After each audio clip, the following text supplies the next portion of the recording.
At about 9:15 p.m., this is what was recorded by a CCTV camera.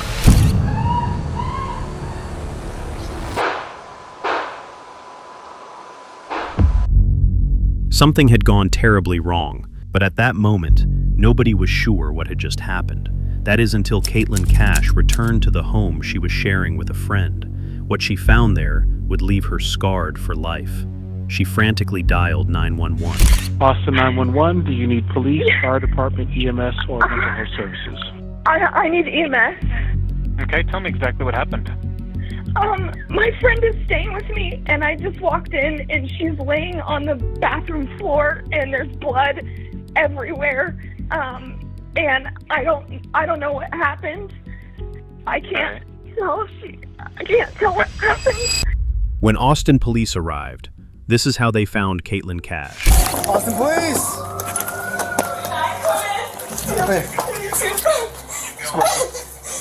Do I stop? I don't know what happened. I just walked in on her. 25-year-old Mariah Wilson, known to her friends as Mo, had been shot dead, twice in the head and once in the chest. At first, cops thought it was a robbery gone wrong. Mariah's custom racing bike, worth a massive $14,000, was gone. It seemed like a tragic, open and shut case. A thief killed her for the bike. It was their only lead, and it sent them searching the woods just outside the house. But then, they made a discovery that turned their theory on its head.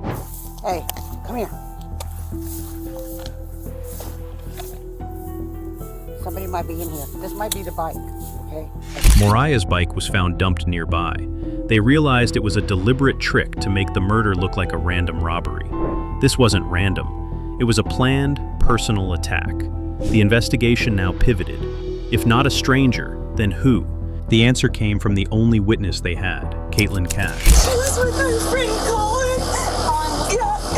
Colin Strickland.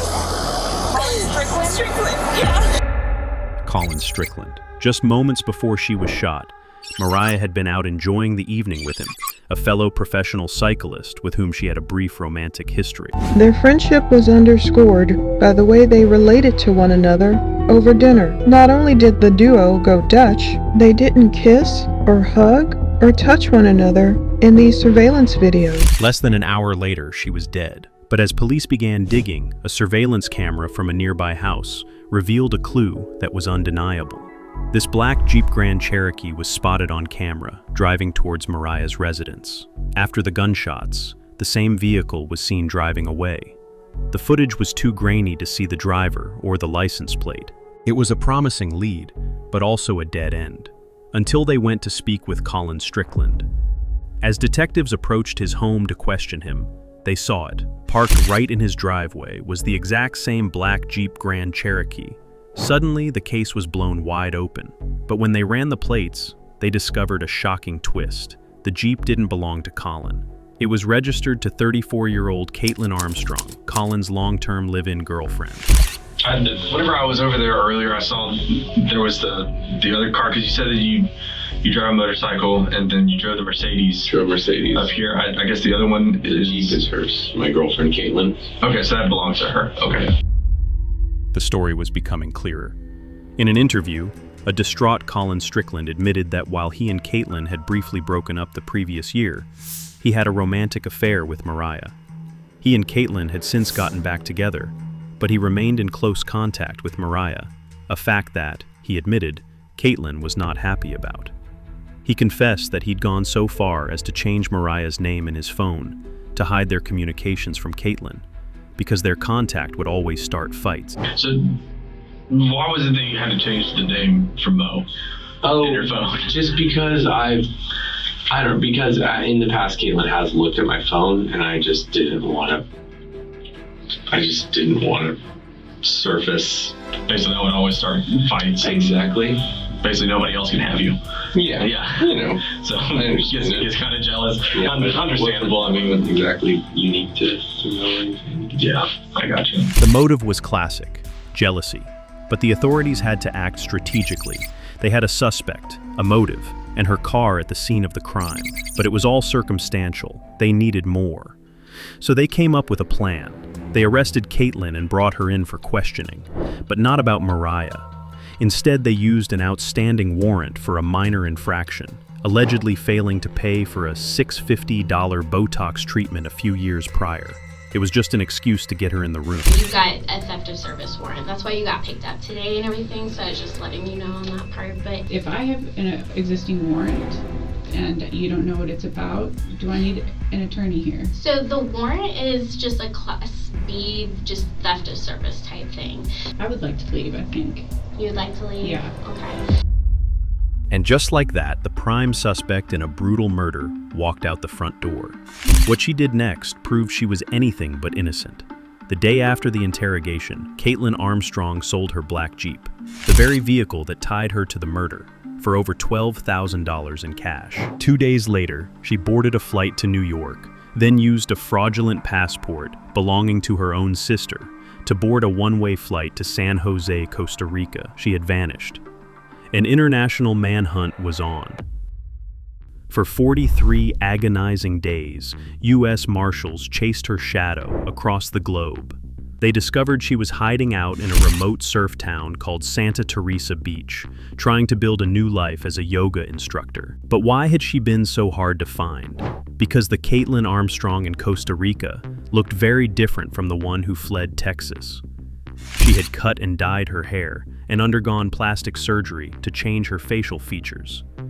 The Marshals devised a clever trap. An operative posed as a new resident online, posting on a local expat forum asking for a private yoga instructor. Caitlin took the bait. She agreed to meet.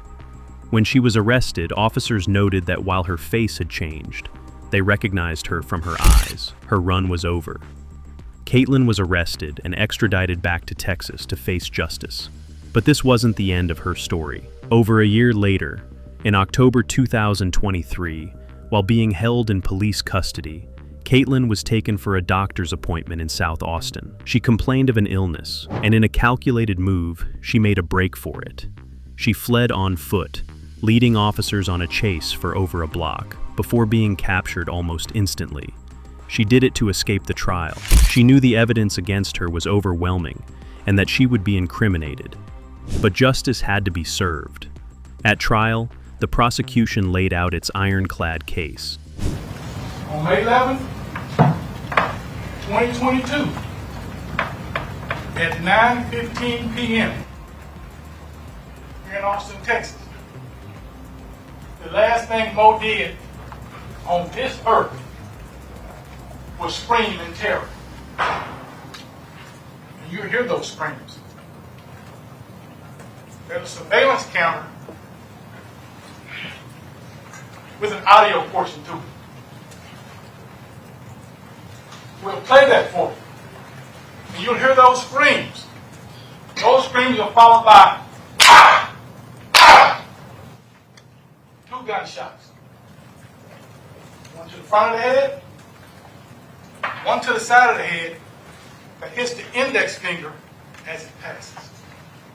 Caitlin Armstrong stood over Mo Wilson and put a 3rd shot right in Mo Wilson's heart. Ballistics experts confirmed that the shell casings found at the crime scene perfectly matched a handgun that Colin Strickland had purchased for Caitlin. Cell phone data analysis created a digital map of that fateful night. It showed Colin leaving the area well before the murder, clearing him completely. The defense tried to use a failing strategy, arguing that with no DNA and no fingerprints on the weapon, the state couldn't definitively prove Caitlin was the one who pulled the trigger. That not one witness saw Caitlin Armstrong allegedly commit this murder. Not one. Because there isn't one. They claimed the police had tunnel vision and ignored other possibilities, but that logic failed. The mountain of circumstantial evidence, the motive, the car, the gun, the escape, the altered identity, all pointed to one person. On November 16, 2023, a jury found Caitlin Armstrong guilty of first-degree murder. She was sentenced to 90 years behind bars and will serve her time at the Dr. Lane Murray unit in Texas. She won't be eligible for parole for at least 30 years. In accordance with the verdict that the jury has rendered, this court hereby sentences you to 90 years in the Texas Department of Criminal Justice and a $10,000 fine as imposed by the jury. For the cold-blooded murder of Mariah Wilson, a crime born of jealousy and obsession, justice was finally served.